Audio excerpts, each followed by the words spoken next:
Fugindo de seu marido e sogra, uma mulher grávida comprou uma casa deteriorada no meio do nada.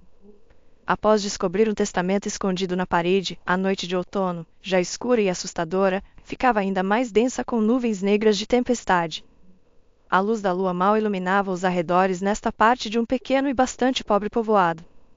As luminárias já haviam sido destruídas por alguns rapazes nada agradáveis, que na época tinham cerca de 19 anos e agora provavelmente se aproximavam dos 25.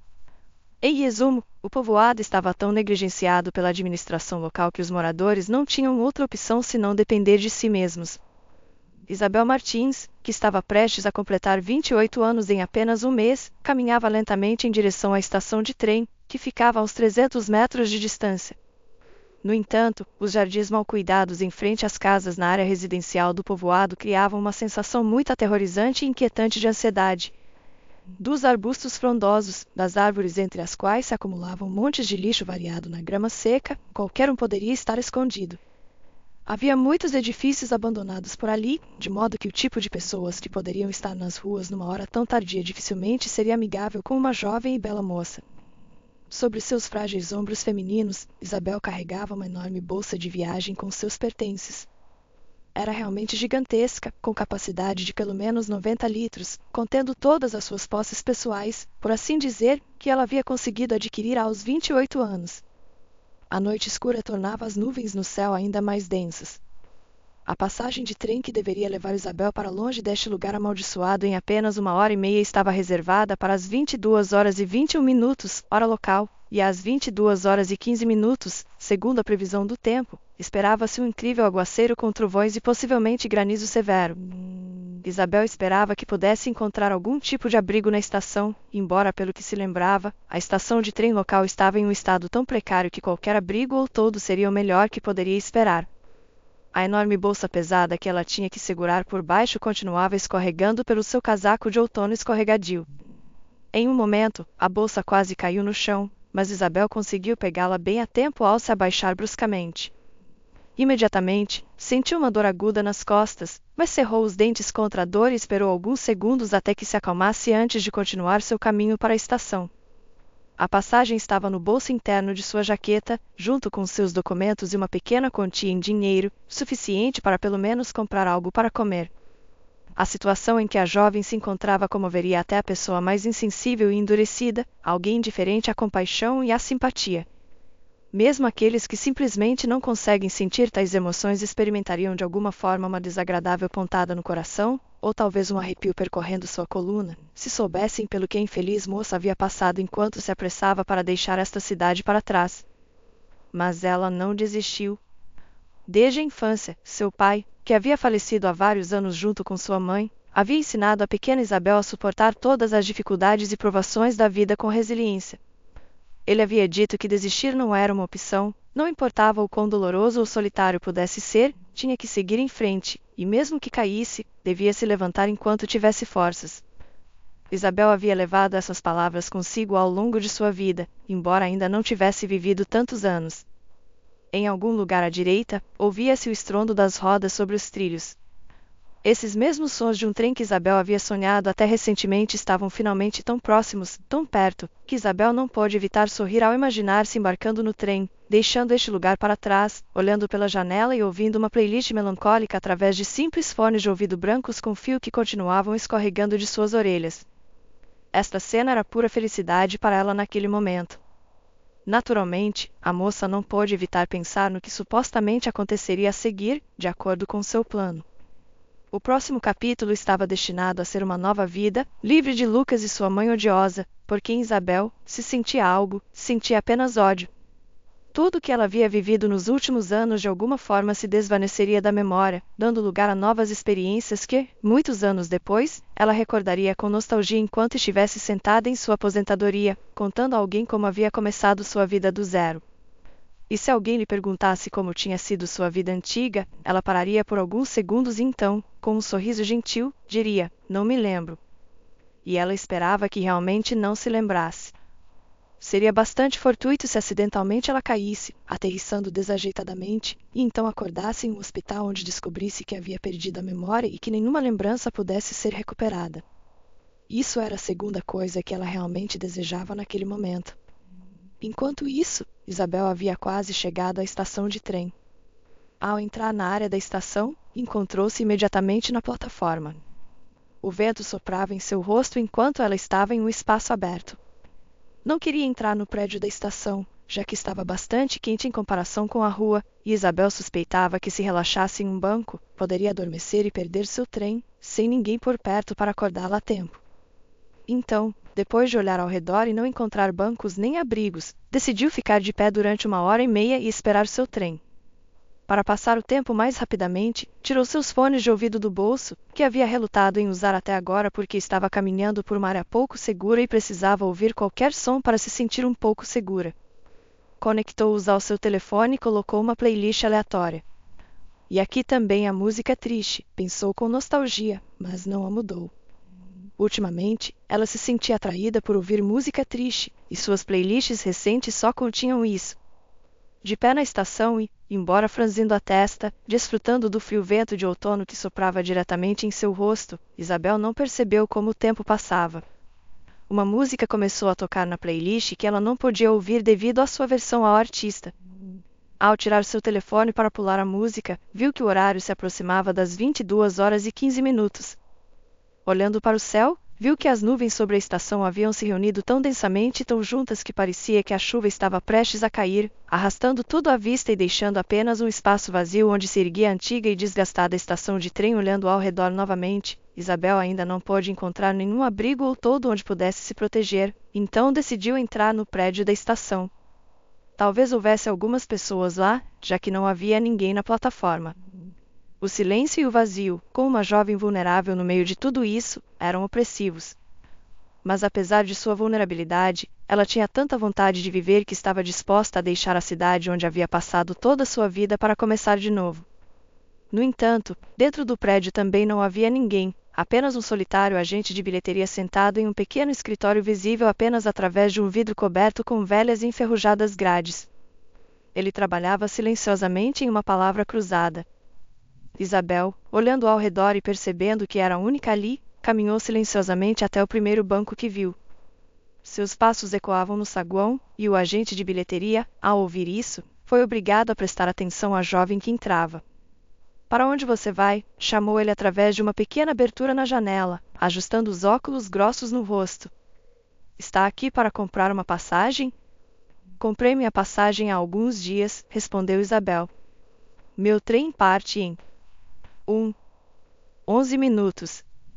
O agente de bilheteria se surpreendeu, aproximando-se mais da janela. Juntou as mãos no parapeito e olhou para Isabel com uma espécie de interesse. Então, sorrindo com os cantos dos lábios, disse: "Interessante, senhorita. Tem certeza de que não se enganou? Talvez tenha comprado uma passagem para outro trem e se confundiu." "Por que você acha isso?", perguntou Isabel, e rapidamente desabotoou sua jaqueta para tirar sua passagem, apenas para confirmar que ia para onde precisava.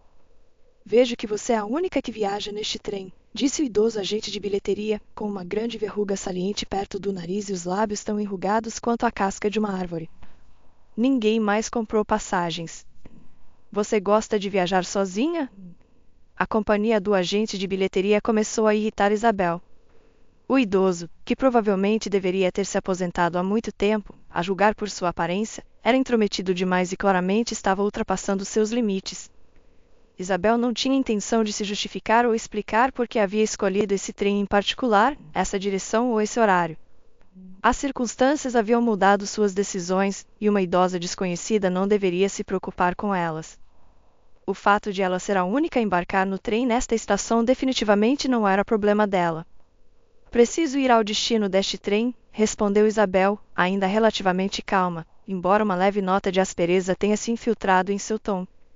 "Quanto ao motivo de não haver mais ninguém indo para lá, não sei." O agente de bilheteria sacudiu a cabeça, depois se afastou da janela, voltou para sua cadeira ou banqueta, fez um suave estalo com os lábios e continuou examinando em silêncio sua antiga palavra cruzada. Isabel observou o agente de bilheteria por mais alguns segundos, esperando que ele dissesse algo mais, mas o idoso agora havia se desconectado completamente da conversa. Isabel tirou seu telefone para verificar a hora novamente. Eram 22h15. A porta estava fechada, mas tinha uma janela recortada através da qual ela podia ver claramente as gotas de chuva. No entanto, a tempestade ainda não havia começado. Mentiram aqui também, pensou a moça, e abriu a previsão do tempo online. Mas antes que pudesse digitar sua consulta de busca, ouviu novamente os sons de um trem se aproximando. As rodas do trem rangiam sobre os trilhos. Com emoção nos olhos, Isabel se apressou em desligar seu telefone, levantar a pesada bolsa que havia colocado ao seu lado no banco e pendurá-la novamente sobre seu ombro, e sair do prédio. Boa viagem, chamou o agente de bilheteria como despedida. Você não vai verificar minha passagem? Perguntou Isabel surpresa, virando-se para o idoso que ainda estava absorto em sua palavra cruzada com a mesma expressão impassível. Confio em você, respondeu o idoso. Sem responder, Isabel se apressou em sair do prédio da estação. Ainda não chovia lá fora, mas as nuvens pareciam ter escurecido ainda mais nos poucos minutos que ela havia passado dentro. O trem parou na plataforma e suas portas se abriram. Novamente olhando ao redor, Isabel não viu mais ninguém. Então, ao escanear as janelas do trem, contou apenas algumas pessoas que viajariam com ela. Encantada por não estar sozinha no trem desconhecido, ela subiu, pegou o primeiro assento que achou mais confortável e colocou sua bolsa no assento ao lado. Os fones de ouvido que haviam ficado pendurados debaixo de seu casaco agora descansavam sobre seu peito. Certificando-se de que não havia deixado nada para trás, pressionou a bochecha contra a janela e conectou os fones de ouvido em suas orelhas mais uma vez. A música melancólica começou a tocar, fazendo com que as lágrimas começassem a fluir de seus olhos e a deslizar por suas bochechas. Mas já não havia mais lágrimas para cair. No horizonte, estendia-se uma vida completamente nova. Isabel já havia decidido que nada deveria impedi-la de começar de novo, garantindo que nenhuma mancha da página anterior, que agora estava passando, voltasse a aparecer. Alguns minutos depois, as portas do trem se fecharam e as gotas de chuva começaram a aparecer na janela. Mesmo um detalhe tão pequeno como o momento da chuva parecia jogar a favor de Isabel. Ela havia aprendido a encontrar sinais do céu nesses pequenos detalhes, e quando percebeu que a chuva havia começado exatamente quando ela estava partindo, sentiu-se tranquila ao saber que sua nova vida seria melhor, até mesmo excelente, certamente muito melhor do que aqui, neste lugar. As luzes no vagão do trem se apagaram, criando uma atmosfera muito adequada para dormir. A viagem seria longa, porque Isabel viajava de muito longe, do centro do país, em direção às montanhas onde cai muita neve, e planejava se estabelecer em algum lugar perto de Bragança. A distância não era muito grande, e Isabel teve a sorte de haver trens nesta rota. Ela não queria viajar em um compartimento, preferia o conforto e a conveniência de um assento no trem. Então, assim que o trem começou a se mover, Isabel percebeu que na verdade queria que aquela pequena mancha que havia deixado na página anterior de sua vida se duplicasse na nova. Essa pequena mancha que ainda não conhecia estava crescendo dentro dela. Afinal, ao começar uma nova vida sem seu agora ex-marido e sua irritante mãe, ela não podia deixar para trás uma criança inocente, mesmo que tivesse o pai biológico menos ideal. Se fosse necessário, Isabel estava disposta a criar a criança sozinha. Naquela noite, Isabel havia voltado para casa bastante tarde. Em uma das grandes redes de supermercados que estão espalhadas por todo o país e que tinha uma base de clientes colossal, onde Isabel também trabalhava, seu substituto para o turno da noite havia se atrasado quase 1h30. Naturalmente, a moça teve uma acalorada discussão com ele, pois precisava chegar em casa o mais rápido possível. Mas dadas as circunstâncias, e depois de descobrir as razões do atraso de seu colega, ela se viu obrigada a ser compreensiva.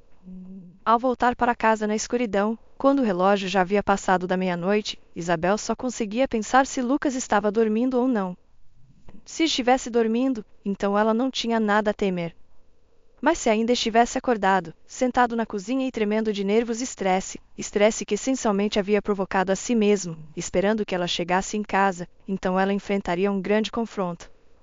Lucas era o tipo de pessoa que mantinha todas as suas emoções, compostas principalmente de raiva, reprimidas até o último momento. Às vezes ele ligava e começava discussões por telefone, mas geralmente esperava que sua esposa chegasse em casa antes de começar a resolver as coisas. Mas o pior cenário possível seria se a mãe de Lucas também estivesse esperando em casa o retorno de Isabel. Seu nome era Dona Alzira, tinha 59 anos e era uma mulher muito desagradável. Isabel percebeu isso quando ainda estava apaixonada por Lucas. Pouco depois de se casarem, na festa de casamento, a futura sogra mostrou seu pior lado, começando com críticas à aparência de sua nora. Embora o tenha feito da maneira mais delicada possível, Dona Alzira essencialmente repreendeu Isabel por sua maquiagem, que na verdade ficava muito bem nela e realçava sua já bela aparência. Dona Alzira também comentou que o vestido que Isabel havia escolhido não lhe caía bem. Naquela época, Isabel tentou ignorar isso, convencendo-se de que a sogra simplesmente estava de mau humor naquele dia. Mas naquele mesmo dia, o dia de seu casamento, 11 de agosto há 6 anos, enquanto Dona Alzira criticava sua quase nora, elogiava tanto a aparência de seu filho que, se seu sorriso pudesse se estender de orelha a orelha e se encontrar na parte de trás de sua cabeça, certamente teria feito por tais elogios. E agora, se Dona Alzira não estivesse dormindo com seu adorado filho, esperando o retorno de sua odiada nora, essa noite não haveria apenas um escândalo em seu lar, seria algo muito além de uma discussão típica. Naquela noite, assim como na noite em que Isabel deixou aquele lugar amaldiçoado, as nuvens estavam se acumulando no céu. O vento se intensificava a cada rajada, e o longo cabelo da moça ficava cada vez mais despenteado à medida que ela se aproximava de casa. Cada passo fazia seu coração bater mais forte, suas pernas pareciam querer girar seu corpo 180 graus e correr tão longe quanto possível para escapar deste pesadelo. À medida que se aproximava de sua casa, notou que a luz da cozinha estava acesa.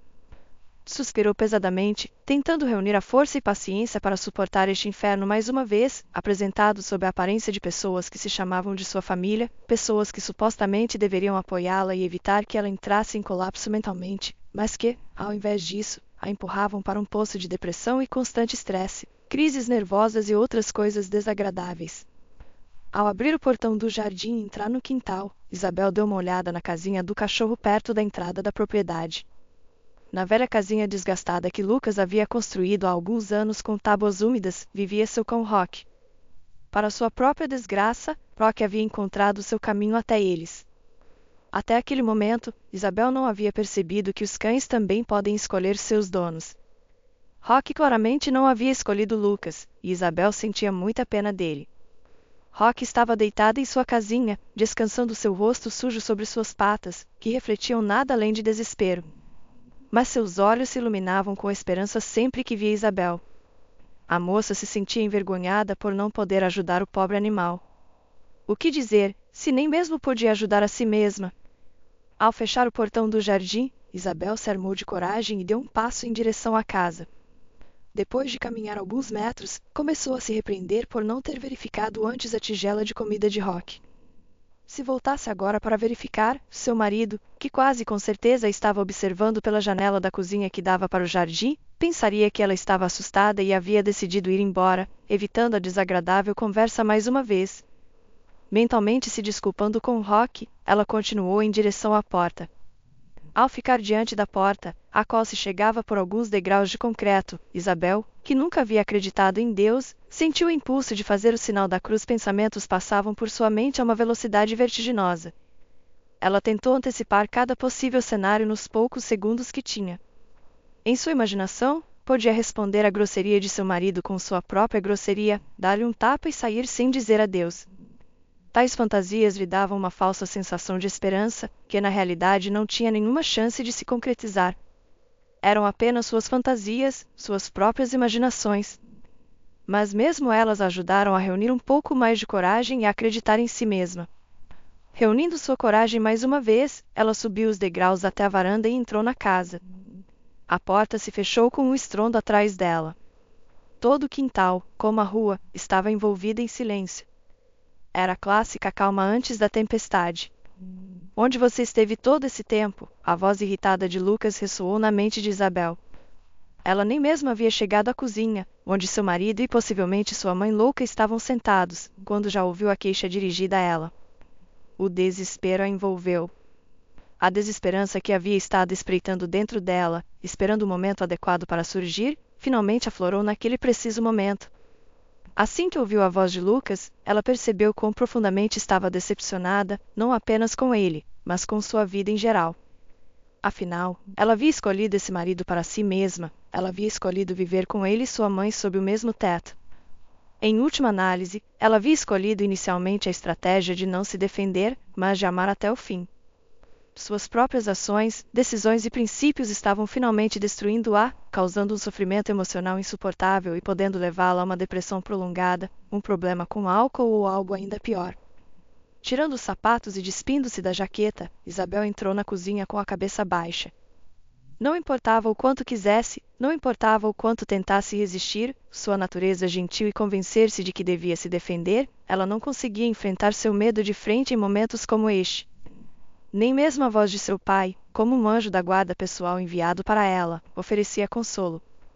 Sua importante lição de vida de que, não importa quão ruins as coisas ficassem ou quão desesperada ela se sentisse, ainda devia se levantar e seguir em frente apesar de tudo, não a ajudava agora.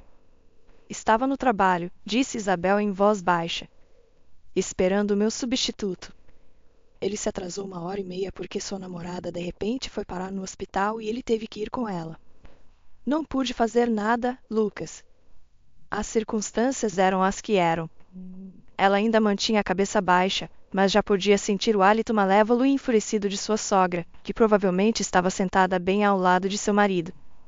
Mesmo sem vê-la, Isabel sentia o olhar penetrante e odioso vindo de baixo, os olhos perfurando-a de cima a baixo, vasculhando os cantos mais secretos de sua alma para acabar com ela completamente.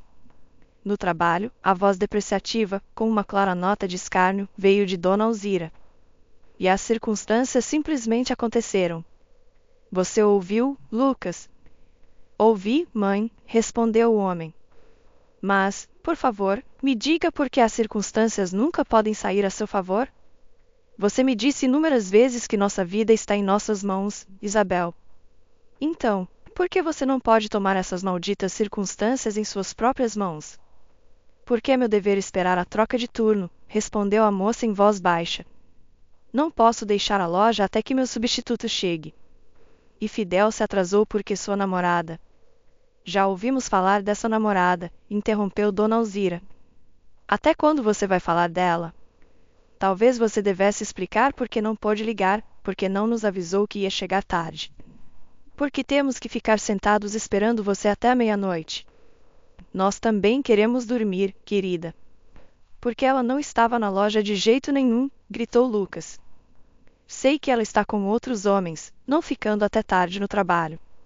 De que adianta ficar até tarde em uma loja que abre 24 horas e ninguém entra à noite no nosso canto afastado?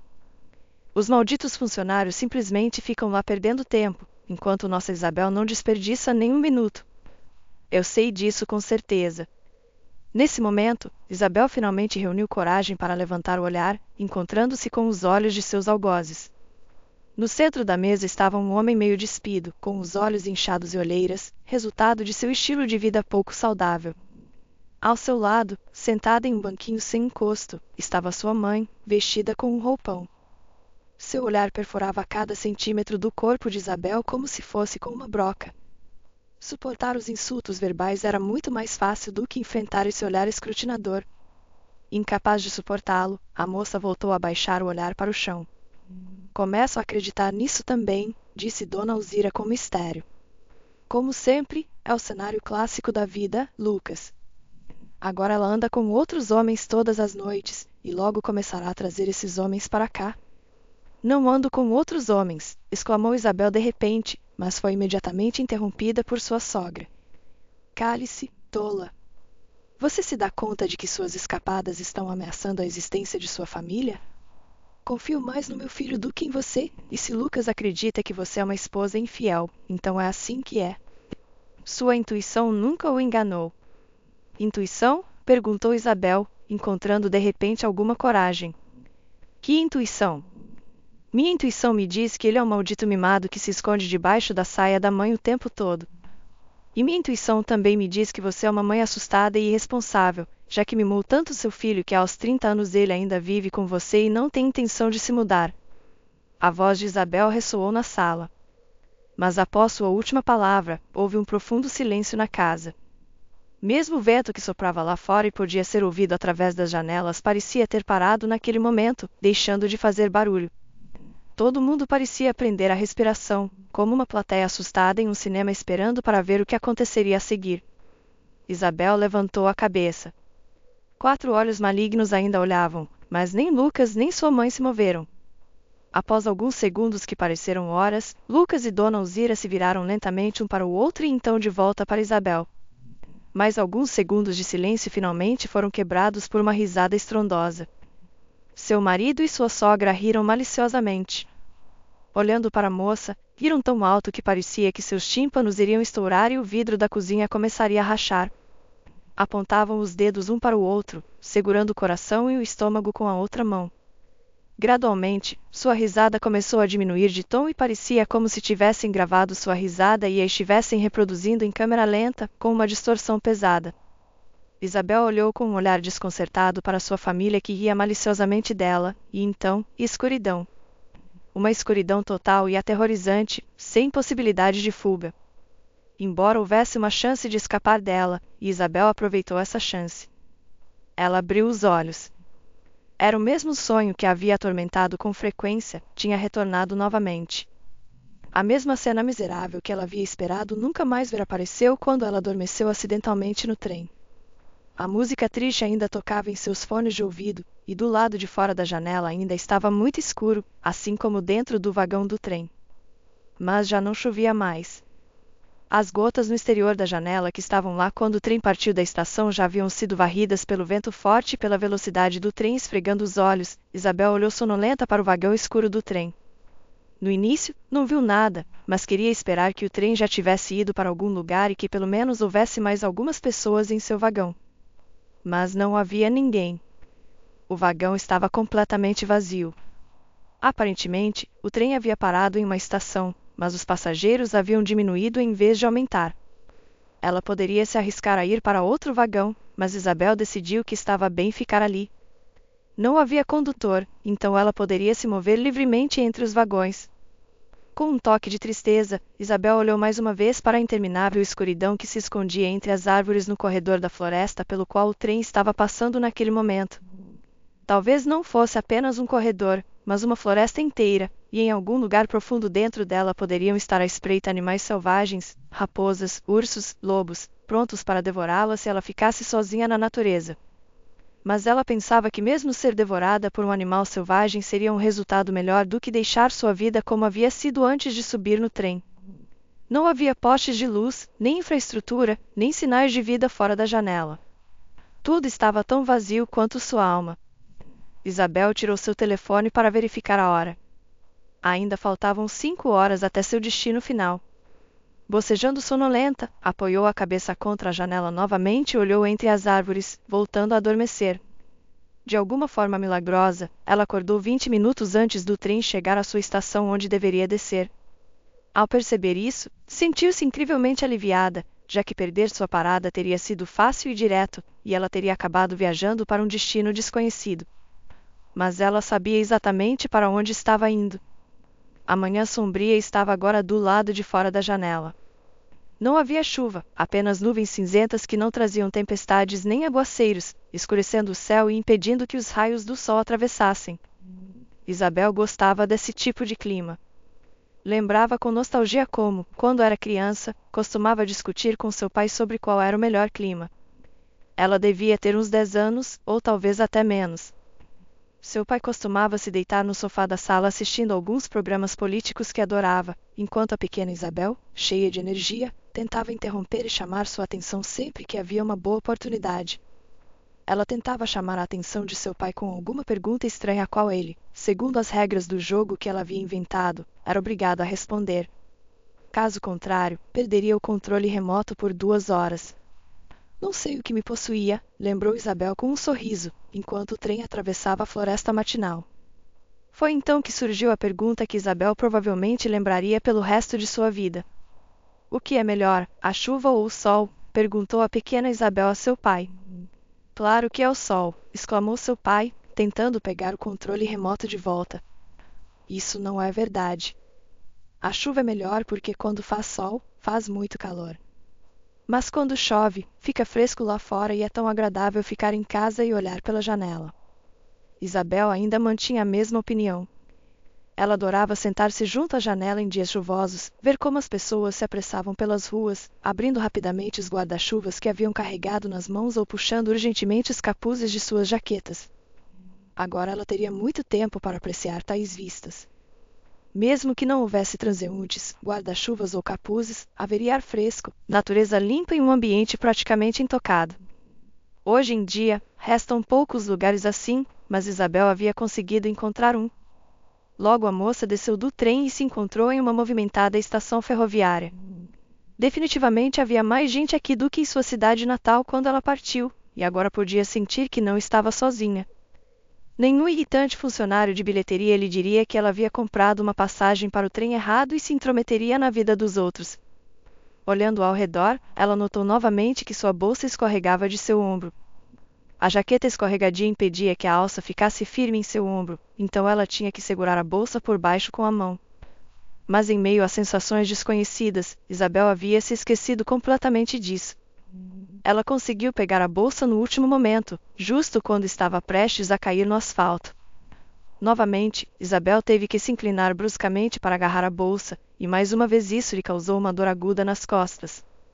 Ao se endireitar, Isabel viu imediatamente à sua frente uma mulher de pele escura que havia aparecido do nada, vestida com estranhas roupas de lã multicoloridas. A mulher parecia jovem, por volta dos 35 anos, mas seu rosto, apesar dos olhos e lábios juvenis, estava bastante enrugado. No início, Isabel não entendeu o que estava acontecendo. Esta mulher, que provavelmente era uma cigana, a olhava com um olhar desapaixonado, ou melhor, inquisitivo. Era como se ela estivesse tentando ler a alma de Isabel. E então, após alguns segundos, o medo, talvez até terror, apareceu em seu rosto. "Por que você veio aqui?", perguntou a mulher cigana. "De quem você está fugindo?" Surpresa, Isabel quis girar um dedo em sua têmpora, mas se conteve de fazer esse gesto grosseiro. "Do que você está falando?" "De quem eu estou fugindo?" "Você está fugindo de alguém", disse a mulher cigana lentamente. "De alguém que dá medo. Você tem medo dele. Não tenha medo, ele não vai mais te machucar. E o que resta dele vai te trazer uma imensa felicidade. Não será logo, você terá que esperar." Provavelmente ela se referia ao bebê que ainda estava no ventre de Isabel. O bebê que ela carregava ainda não tinha 3 meses, e sua barriga não sobressaía muito. Como a cigana sabia disso? Isabel sentiu um arrepio. "Vejo que uma grande felicidade te espera." "Muito grande." Surpreendentemente, a cigana falava sem sotaque. Sua voz era ligeiramente áspera, criando uma impressão persistente de que ela havia fumado o tabaco mais forte disponível no planeta durante toda a sua vida. Talvez fosse o caso, afinal, fumar é bastante comum entre os ciganos. Este antigo povo nômade raramente se nega aos prazeres de hábitos tão imutáveis e banais que destroem a saúde, a longo prazo, a própria vida. A mulher cigana começou a tossir, cobrindo a boca com um punho. Isabel continuou observando esta estranha de pele escura com grande ceticismo, mas ainda assim sentia que não podia não acreditar nela totalmente. De alguma forma, a cigana sabia que Isabel estava grávida, embora sua barriga ainda não fosse visível através da jaqueta de outono. "Como você se chama?" Em suas fantasias, Isabel já havia se despedido da cigana, fingindo que não encontrava verdade em suas palavras, virando-se e indo para onde precisava ir. Mas na realidade, a única frase que conseguiu escapar de seus lábios foi uma pergunta sobre o nome da cigana. "Não importa", respondeu a cigana. "Não importa como me chamo, já que não te dará nenhuma informação verdadeira. Vejo que você não chegou aqui por acaso. Vejo que você tem medo da nova vida que quer começar. Mas você não tem medo do começo, você tem mais medo do retorno gradual à vida da qual está fugindo." Isabel permaneceu em silêncio. Não conseguia encontrar as palavras para descrever seus sentimentos naquele momento.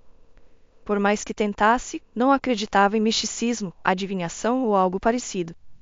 Cada vez que em sua cidade natal as velhas ciganas, que eram muitas, estendiam suas mãos na rua pedindo algum dinheiro em troca de ler sua sorte, ela simplesmente as ignorava e seguia seu caminho em silêncio. Mas por alguma razão, aqui ela não conseguia simplesmente dar as costas e ir embora, ignorando a situação. Ela queria continuar ouvindo a mulher de pele escura. Tenho medo, admitiu Isabel, e só então percebeu que havia dito isso quase por conta própria. Ela não havia tentado responder conscientemente, mas a confirmação das palavras da cigana havia saído de sua boca quase automaticamente. Isabel até se assustou um pouco ao perceber isso, mas o medo desapareceu rapidamente quando a cigana começou a falar novamente. Não tenha medo, disse ela, olhando como se penetrasse nas profundezas da alma da moça. A vida passada nunca voltará para você. Melhor dizendo, ela tentará voltar, mas você não permitirá.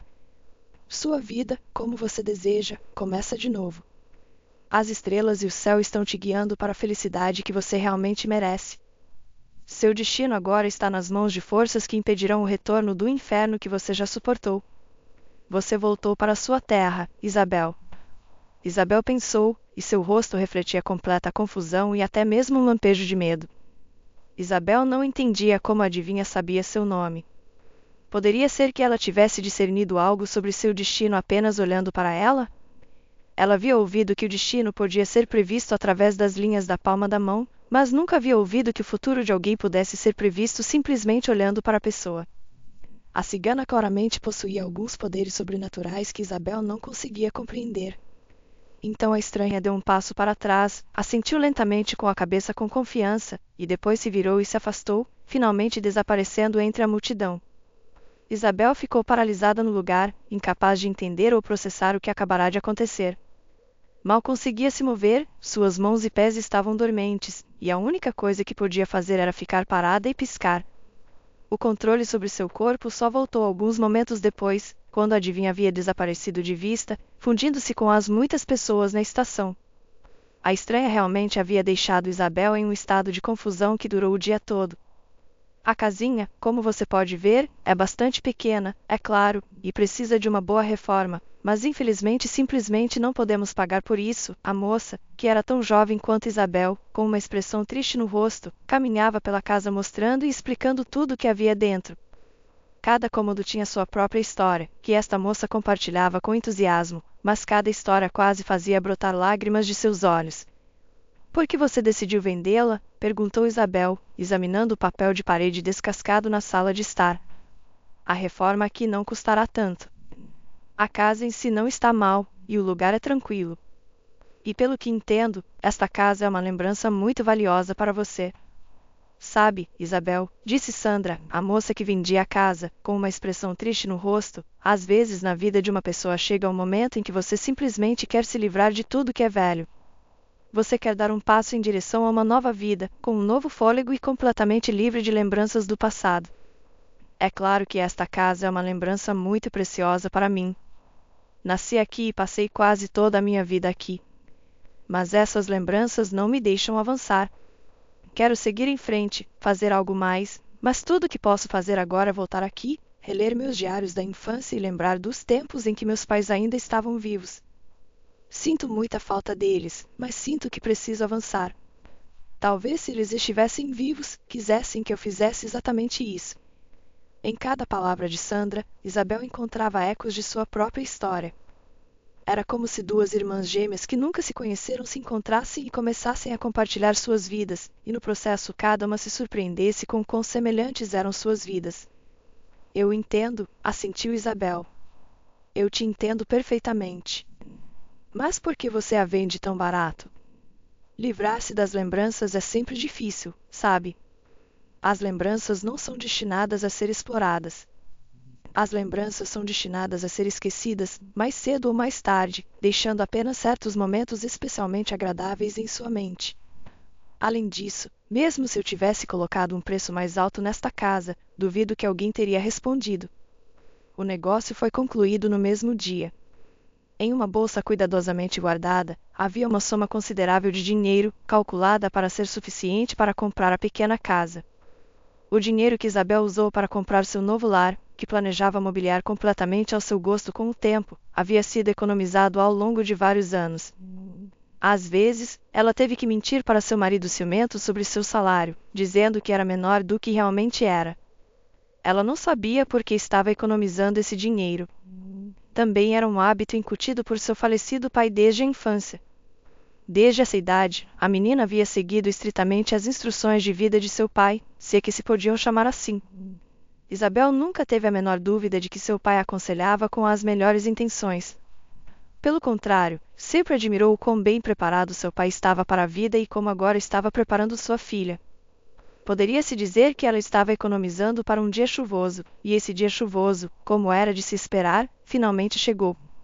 Todos os procedimentos legais para a transferência dos documentos da casa levaram algumas semanas a mais. Grata pelo imenso serviço, Sandra se despediu de Isabel e pediu que cuidasse bem da casa. Sandra não tinha dúvidas de que a nova dona da velha casa cumpriria seu pedido, porque havia encontrado algo de uma alma gêmea em Isabel. Elas até se corresponderam ocasionalmente depois disso para saber como iam as vidas uma da outra. Isabel se instalou rapidamente em seu novo lar, localizado em uma área remota fora da cidade, em um pequeno povoado com menos de 1000 residentes. No entanto, tinha tudo necessário para a vida confortável de Isabel: natureza, tranquilidade e paz. Essas eram as coisas que ela havia ansiado nos últimos anos. Gradualmente, ela começou a se acomodar na nova casa. A casinha era, de fato, muito pequena, mas bastante aconchegante. A decoração era antiga e pouco notável. Móveis velhos, incluindo uma cama de madeira, preenchiam o lar e combinavam bem com outros itens vintage, como tapetes persas, alguns dos quais estavam pendurados nas paredes. A única coisa que Isabel não gostava particularmente era que na sala de estar o papel de parede começava a se desprender do teto até o chão, revelando alguns jornais descoloridos por trás dele. Enquanto arrumava a sala de estar, Isabel não pôde deixar de notar isso. Ela subiu no sofá e tentou ler o que estava escrito no jornal, mas não conseguiu decifrar nenhuma das letras. Decidiu voltar a este assunto mais tarde, talvez para trocar o papel de parede e substituir os móveis, e passou para outras tarefas relacionadas à casa. Haviam-se passado várias semanas desde que Isabel se mudou para casa. Uma tarde, enquanto passava roupa na sala de estar, ela acidentalmente puxou o cabo do ferro de passar, que tinha um fio bastante curto. Apenas alguns segundos depois, percebeu que havia feito algo bastante ruim: o ferro se recusou a funcionar. Ao inspecionar o cabo, descobriu que a tomada na qual o ferro estava conectado havia saído da parede. "Por favor", exclamou nervosa, suspirando enquanto se agachava sobre a tomada para avaliar a situação e descobrir o que fazer. Ela não entendia se era porque a tomada era fraca demais ou porque ela havia puxado com força demais. De qualquer forma, agora fios expostos e alguns estranhos esquemas elétricos antigos, se é que se podiam chamar assim, sobressaíam da parede.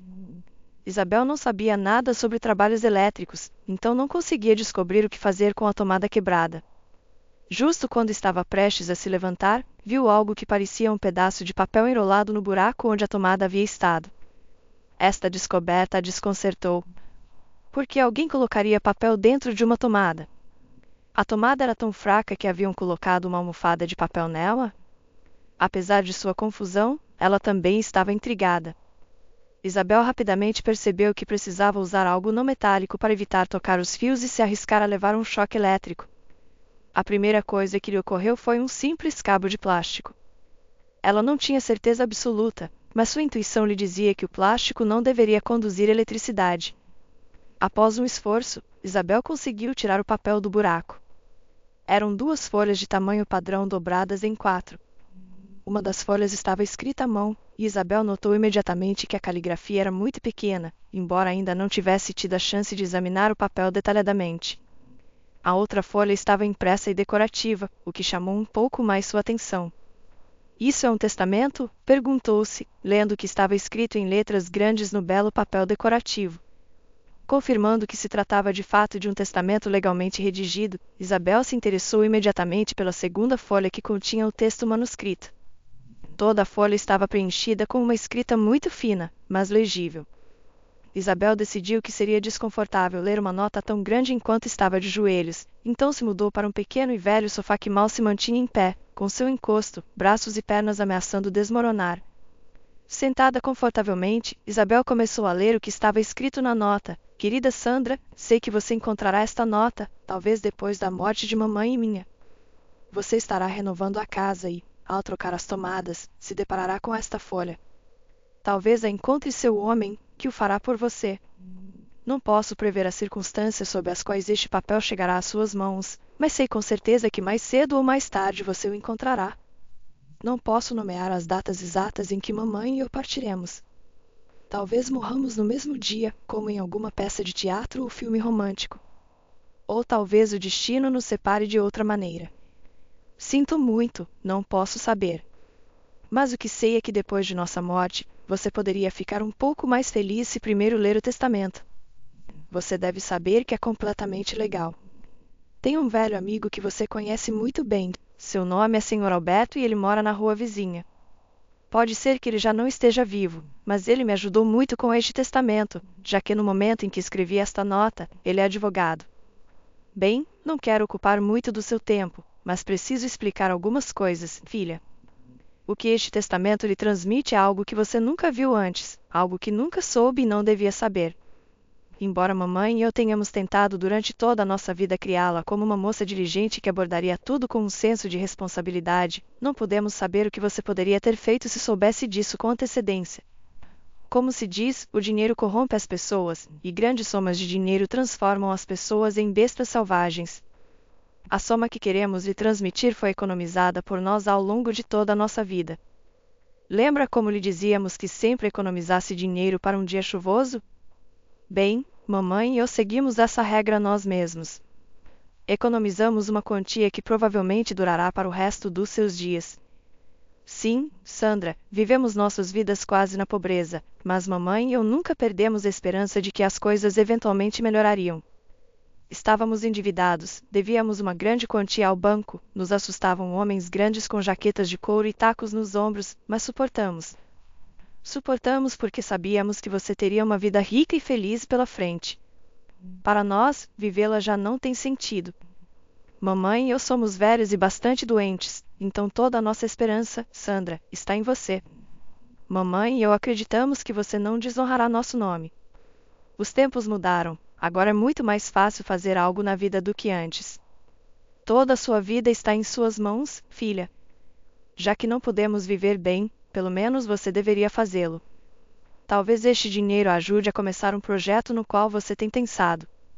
Seria maravilhoso se esse projeto tivesse sucesso e você alcançasse as alturas com as quais pode estar sonhando. Estou escrevendo esta carta no dia da sua formatura escolar. Mal posso acreditar que esses 10 anos tenham passado tão rápido. Embora também sejam meus 10 anos.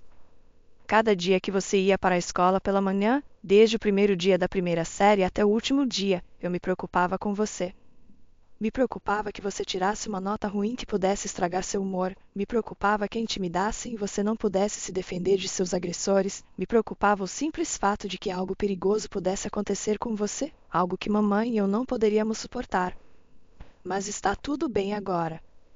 Você é uma adulta, uma jovem consciente que está entrando nesta vida adulta. Lembro que você queria estudar informática. Tenho certeza de que a informática é o futuro, então não me engano de forma alguma sobre a correção da sua escolha. É uma profissão muito promissora, a programação, e que Deus lhe conceda sucesso. Sandra, filha, lembre-se, mamãe e eu temos toda a nossa esperança em você. Realmente esperamos que, mesmo que você não cumpra todas as nossas expectativas, ainda assim será feliz. Afinal, a felicidade é diferente para cada pessoa, e mamãe e eu não temos o direito de decidir por você o que você deve querer. Não sabemos quanto teremos economizado, mamãe e eu, quando partirmos, mas mesmo agora essa quantia é mais do que suficiente para viver confortavelmente quase toda a sua vida. Sim, poderíamos ter nos permitido construir uma mansão luxuosa que eventualmente lhe seria legada, mas de que adiantaria, filha? Tanto mamãe quanto eu entendemos que você tem a cabeça bem colocada sobre os ombros e certamente alcançará algo nesta vida que seja realmente significativo, em vez de simplesmente adquirir mansões luxuosas ou carros caros que, em última análise, só servem para deslumbrar as pessoas comuns.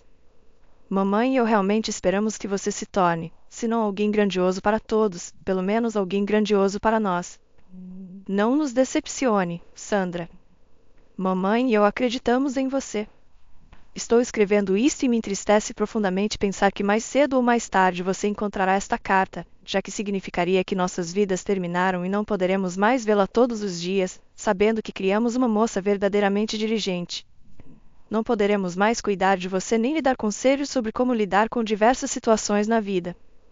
Não poderemos simplesmente estar com você.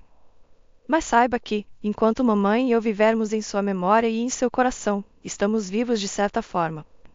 Então, se alguma vez você se sentir deprimida ou triste, se a vida colocar em uma situação da qual lhe é difícil sair por conta própria, ouça seu coração e saiba que é a voz de nossos corações falando com você. Nunca a deixaremos em apuros, filha. Depois de ler esta comovente nota, Isabel sentiu uma poderosa onda de frio percorrer sua coluna vertebral. As lágrimas já haviam se acumulado entre suas pálpebras e estavam prestes a escorrer por suas bochechas. A nota deixada pelo pai da antiga proprietária da casa despertou em Isabel emoções que ela não sentia há muito tempo. A última vez que experimentou tais emoções foi logo após a morte de seus pais, quando lembrou momentos agradáveis associados a eles. Ela lembrava sua infância, especialmente como costumava brincar com seu pai, tentando distraí-lo da televisão com suas perguntas tolas, mas muito divertidas. Lembrava como sua mãe lhe ensinou a cozinhar, como elas assistiam juntas às reuniões de pais e professores, e como depois de uma delas, a pequena Isabel foi repreendida por esconder suas notas ruins de música. Ao virar o papel, Isabel viu que também havia algo escrito no verso, mas o texto era muito mais curto, cabendo em aproximadamente 1,5 linha na mesma letra pequena que na página principal. Depois de ler o que estava escrito, a moça descobriu onde os pais falecidos de Sandra haviam escondido uma enorme soma de dinheiro que, segundo eles, estava destinada a garantir a segurança financeira de Sandra e sua confortável velhice. Era fim de tarde e novembro se aproximava, então o vento uivava continuamente lá fora. Segundo a nota, o dinheiro estava escondido em um velho e deteriorado galpão onde o pai de Sandra, conforme havia escrito, costumava afiar facas em sua máquina de afiar caseira. Como se descobriu mais tarde, a máquina de afiar não era nada mais do que um monitor de máquina de lavar comum com um disco de afiar especial acoplado. Vestindo o casaco e pegando seu telefone para iluminar o caminho, Isabel saiu para o exterior e sentiu imediatamente a força do vento tardio de outubro. O velho galpão ficava a cerca de 15 metros da casa, então chegar até ele não era um problema. O único inconveniente era que o caminho até o galpão estava coberto de grama alta que havia crescido durante o verão, e agora, com a grama seca, ela se enredava sob os pés, criando um risco de tropeço. Ao entrar no galpão, Isabel encontrou rapidamente a mesa com a máquina de afiar. O galpão estava, de fato, muito deteriorado. As paredes de tijolos haviam se inclinado há muito tempo, e a grama havia crescido em alguns cantos interiores. Isabel se apressou em direção à máquina. Como mencionado na nota, o dinheiro estava guardado perto dela, em uma pequena caixa muito discreta que deveria estar escondida em algum lugar da mesa. A caixa, segundo a descrição, era branca e de papelão. Isabel começou a procurar a caixa na mesa. Ela queria encontrá-la rapidamente para confirmar se a nota era verídica ou não. Talvez Sandra já tivesse encontrado a caixa e não houvesse sentido em continuar procurando. Mas era apenas uma suposição, ela precisava verificar. Então, o feixe da lanterna caiu sobre uma pequena caixa que estava em um lugar afastado, não no lugar mais visível. Estava escondida entre uma parede e uma caixa maior que continha muitos pregos, parafusos, buchas, suportes de metal e outros itens muito úteis. Pegando a caixa, Isabel a moveu para mais perto e tentou abri-la, mas não conseguiu. Descobriu que a caixa estava selada com fita adesiva, então primeiro teve que cortar a fita. Talvez um dos pais de Sandra tivesse falecido primeiro e, após a morte de um dos pais, já não fazia sentido guardar dinheiro. Por alguma razão, este foi o primeiro pensamento que veio à mente de Isabel, mas ela não se deteve muito nisso neste momento. O mais importante era verificar a presença do dinheiro, e depois ela poderia especular sobre por que a caixa estava selada com fita. Segurando a preciosa caixa em sua mão livre, Isabel se apressou em sair do galpão e voltar para o calor da casa, para um lugar onde o frio vento tardio de outubro não soprava, onde não havia teias de aranha intermináveis e onde não havia poeira. Ao chegar à casa, ela fechou a porta por dentro, rapidamente tirou os sapatos e o casaco, e se dirigiu apressadamente para a cozinha. Pegou uma faca e cortou a fita. Era a hora de abrir a caixa. Isabel se preparou, reuniu sua coragem e abriu a tampa.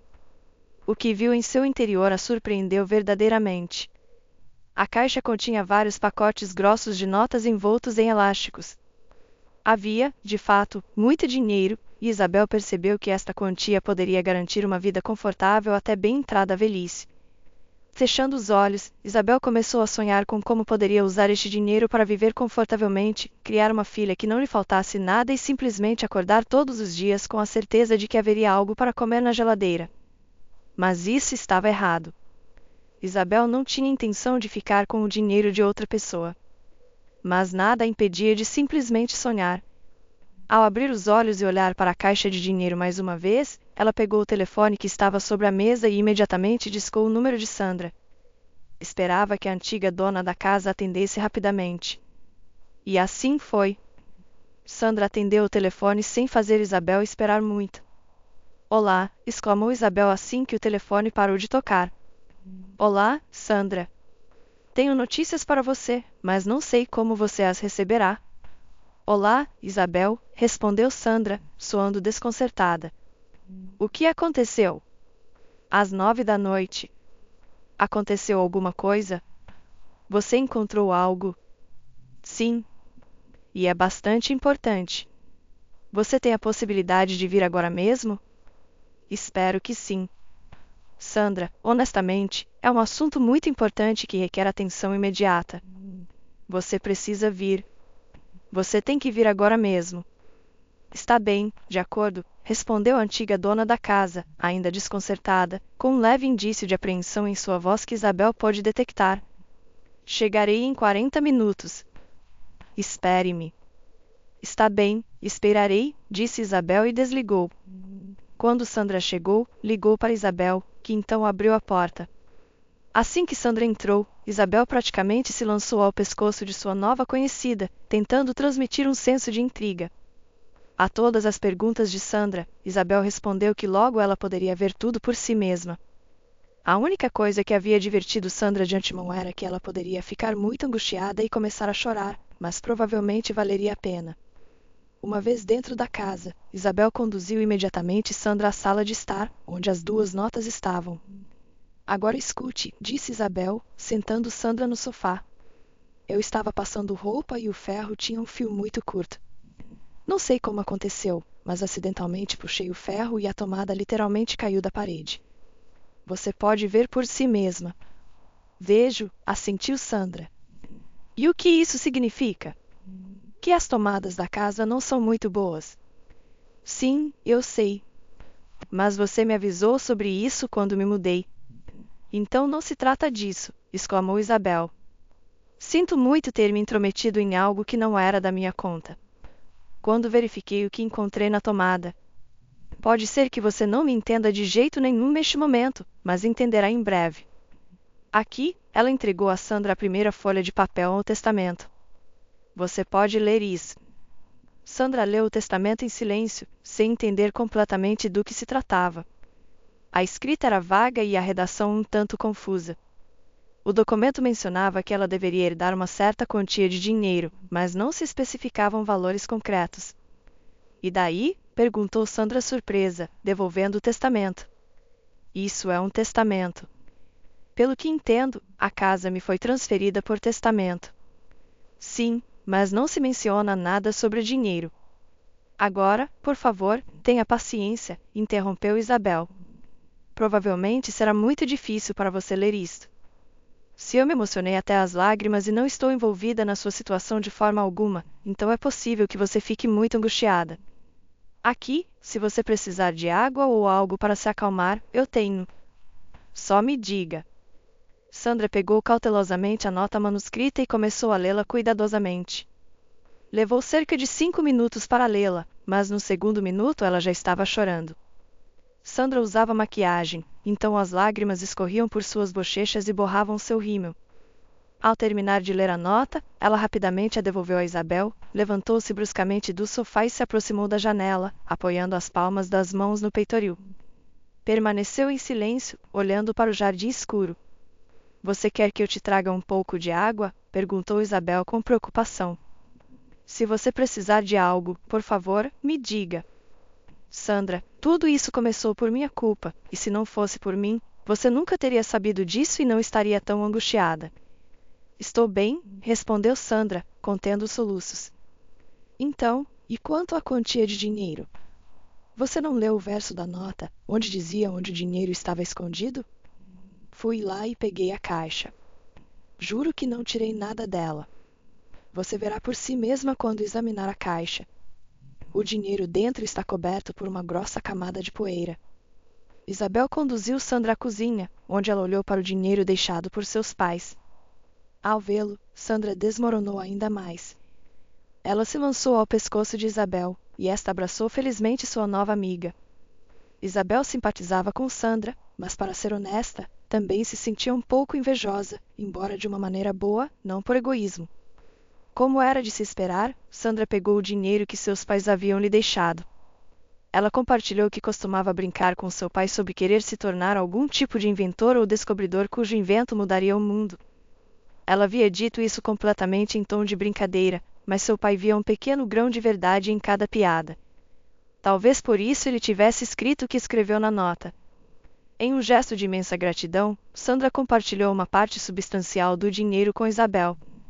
Ela disse que estava incrivelmente agradecida por Isabel não ter ocultado a informação e por ter contado tudo como prometeu, e por não ter tirado nada da caixa ela mesma. Sandra admitiu que raramente havia conhecido pessoas tão honestas e gentis como Isabel em sua vida, e até disse que desejava ter uma melhor amiga como ela. Isabel tomou isso como um chamado à ação, em vez de palavras vazias, e imediatamente percebeu que também via em Sandra uma alma gêmea. Com o dinheiro que Sandra lhe havia dado, Isabel realizou uma grande reforma na casa. Ela pesquisou online e encontrou uma equipe de trabalhadores que prometeu completar a reforma rapidamente e com altos padrões. As avaliações em seu site eram positivas, então Isabel decidiu utilizar seus serviços. Ela não se decepcionou, e em poucas semanas a pequena casa antes em ruínas se transformou em um belo e moderno espaço habitável. O tempo passou, e a gravidez de Isabel se aproximava do fim. Durante os quase 9 meses que ela havia vivido na nova casa, seu ex-marido havia tentado contatá-la várias vezes. Ele lhe enviava mensagens dizendo que finalmente havia tido uma mudança de coração, que havia decidido escolhê-la acima de sua mãe e que estava disposto a mudar por ela. Escreveu que sentia terrivelmente sua falta e que só agora havia percebido que amava mais do que qualquer coisa no mundo depois de perdê-la. Mas Isabel não se importava muito com as mensagens do homem que a havia ajudado a começar uma nova vida. Nesse meio tempo, ela também havia chamado a atenção de um jovem que parecia sentir o mesmo por ela. Seu nome era Samuel, e ele sabia perfeitamente que Isabel estava prestes a dar à luz. Isso não o incomodava nem um pouco. Samuel era muito responsável, um fato evidente não por suas palavras, mas por suas ações e feitos. Ele era uma pessoa muito decente e boa, com uma consciência tão honesta quanto a de Isabel. Em resumo, eles eram um excelente casal. Pouco antes do parto, quando Isabel estava prestes a ter a menina que planejavam chamar de Marina, Samuel prometeu que a trataria como sua própria filha. Naquele momento, Isabel percebeu que havia tomado a decisão certa ao começar uma nova vida do zero, porque nesta nova página já não haveria mais manchas.